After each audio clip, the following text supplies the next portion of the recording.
নমস্কার বন্ধুরা, ইলমা বেহরোজের লেখা বহুল প্রচলিত আমি পদ্মজা উপন্যাসের আজ প্রথম পর্ব। আমি সাথে রয়েছি দোয়েল। ফাহিমা ক্লান্ত হয়ে ধপ করে ফ্লোরে বসে পড়ল। হাত থেকে লাঠি পড়ে গিয়ে মৃদু আওয়াজ তুলে। তার শরীর ঘেমে একাকার।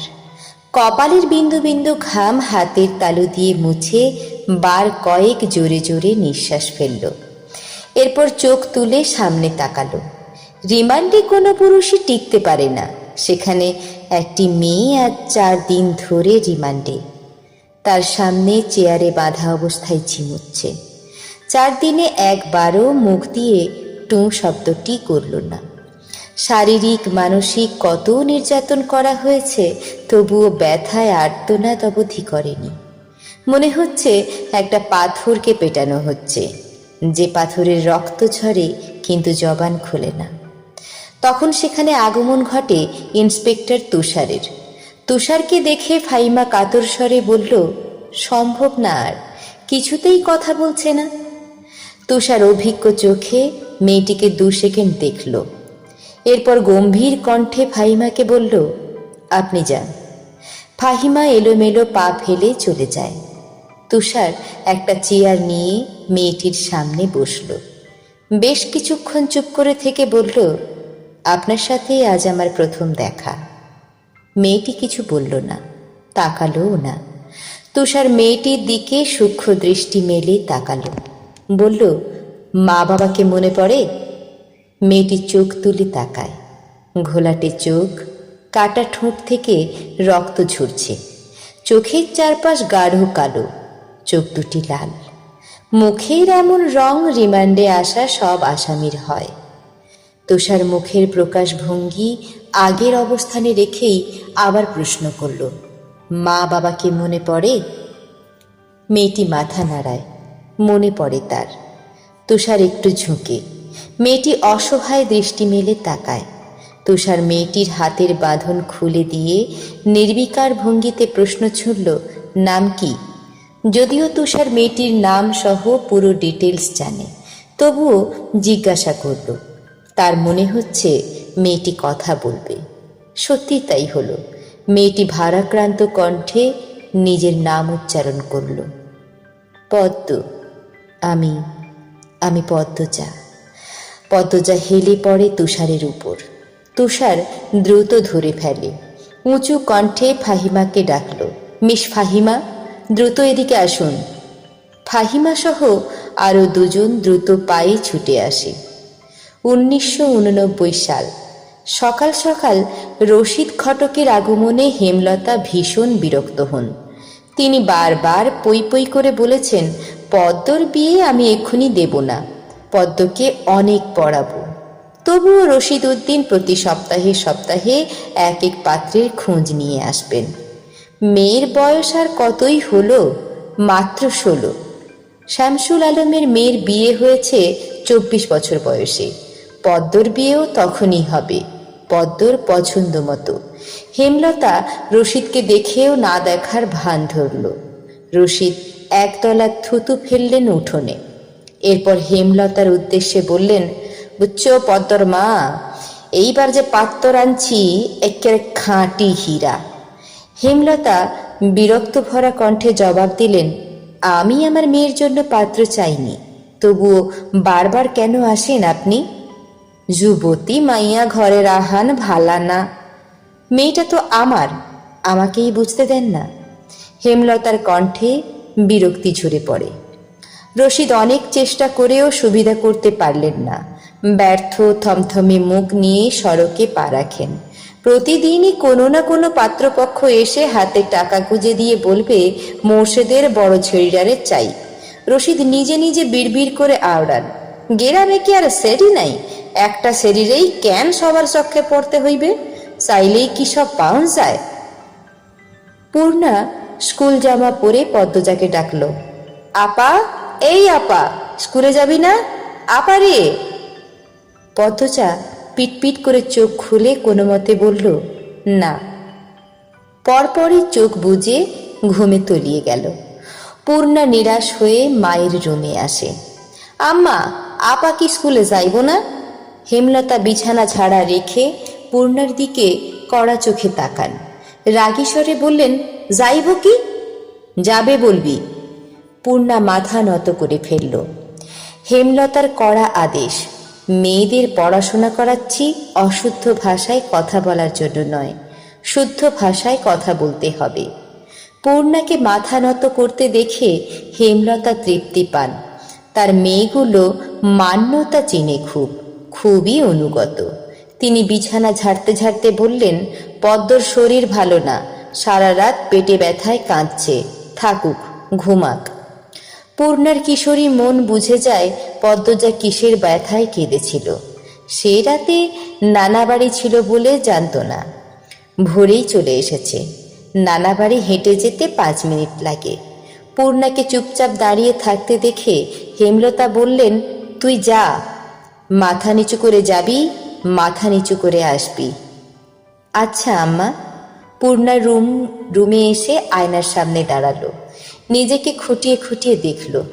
এরপর গত মাসে মেলা থেকে আনা লাল লিপস্টিক গাঢ় করে ঠোঁটে মাখে। 14 বছরের পূর্ণার ইদানিং খুব সাজতে ইচ্ছে করে। হেমলতা সেজে গুজে স্কুলে যাওয়া পছন্দ করেন না বলে পূর্ণা আগে লিপস্টিক মাখেনি। পিন দেয়ালের কাঠের ঘড়ির কাঁটায় সকাল 10টা বাজল মাত্র। এখনো পদ্মজা উঠল না। হেমলতা মেয়েদের রুমে ঢোকেন। পদ্মজা দুহাত ভাঁজ করে ঘুমোচ্ছে।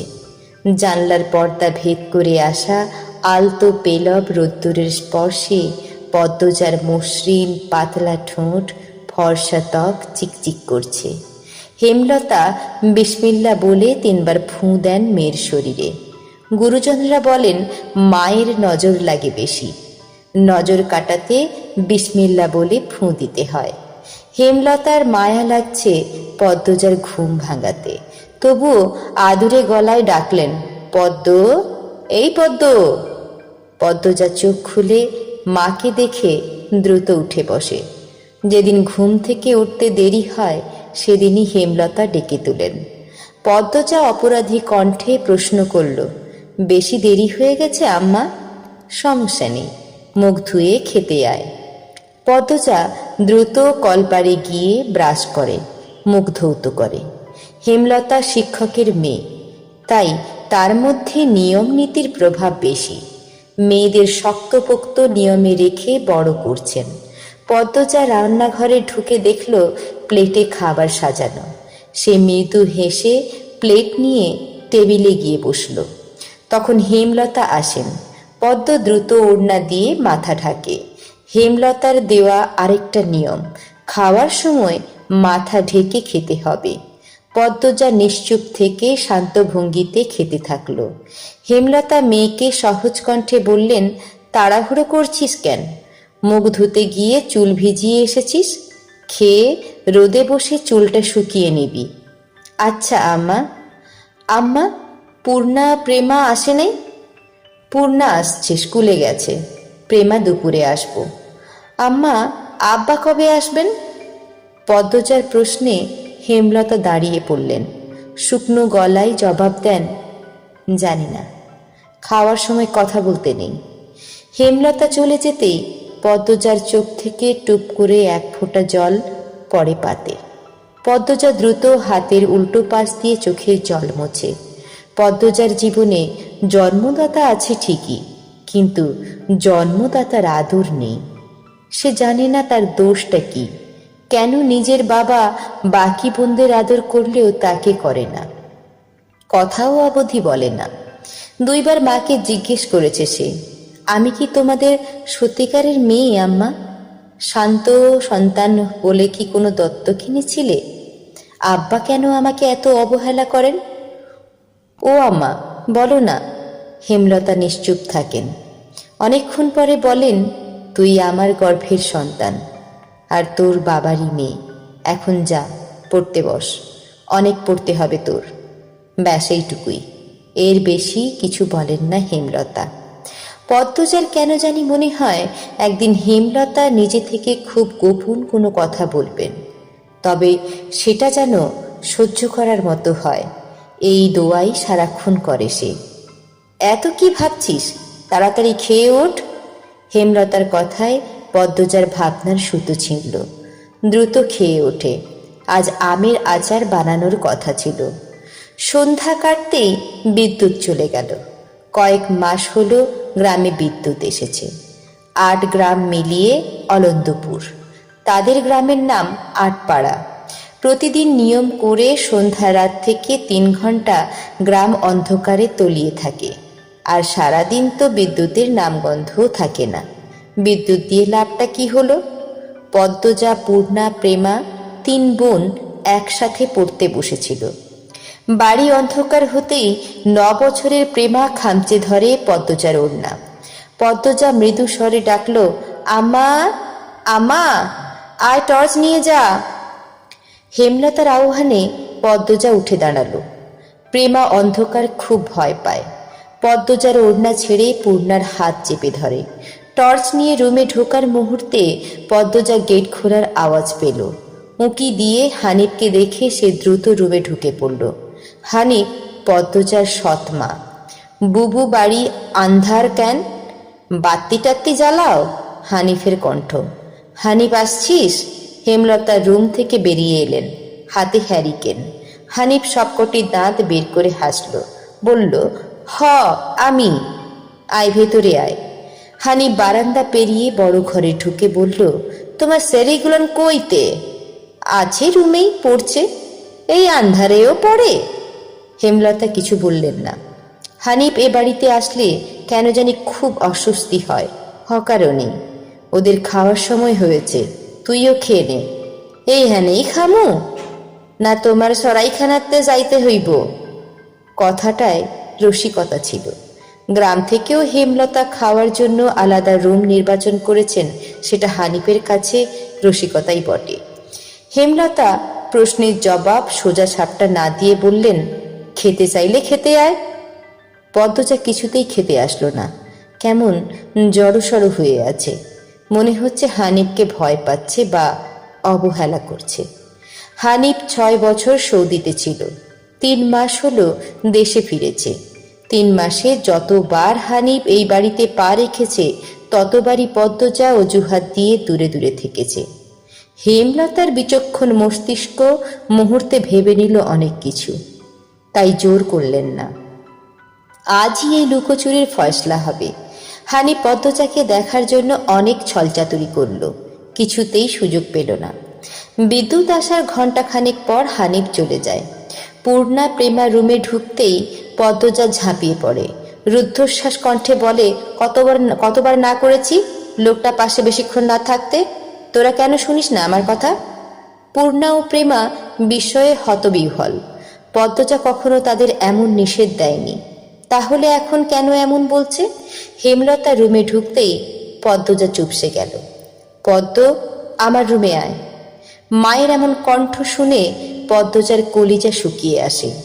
হেমলতা নিজের ঘরে চলে যান। হেমলতা মেয়ের দিকে তীক্ষ্ণ দৃষ্টিতে তাকিয়ে আছেন। পদ্মজা নতজানু হয়ে কাঁপছে। সুন্দরীরা ভীতু আর বোকা হয় তার দৃষ্টান্ত প্রমাণ পদ্মজা।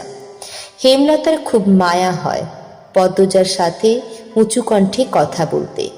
পদ্মজা রূপসী বলেই হয়তো গোপনে আবেগ লুকিয়ে তিনি বজ্রকণ্ঠে প্রশ্ন করলেন, কি লুকোচ্ছিস? হানিফের সামনে কেন যেতে চাস না? সে কি করেছে? পদ্মজা ফোঁপাতে থাকে। হেমলতা সেকেন্ড কয়েক সময় নিয়েই নিজেকে সামলান। কণ্ঠ নরম করে বললেন, হানিফ ধড়িবাজ লোক, সৎ ভাই বলে বলছি না। আমি জানি তার ব্যাপারে যে কোনো কথা আমার বিশ্বাস হবে। তুই বল, কি লুকোচ্ছিস? মায়ের আদুরো কণ্ঠে পদ্মজা আচমকা বাঁধ ভাঙা নদীর মতো হু হু করে কেঁদে উঠল। ধন্যবাদ বন্ধুরা গল্পটি শোনার জন্য। এই গল্পের বাকি পর্বগুলো শুনতে চাইলে আমার চ্যানেলটি সাবস্ক্রাইব করে পাশে থাকুন।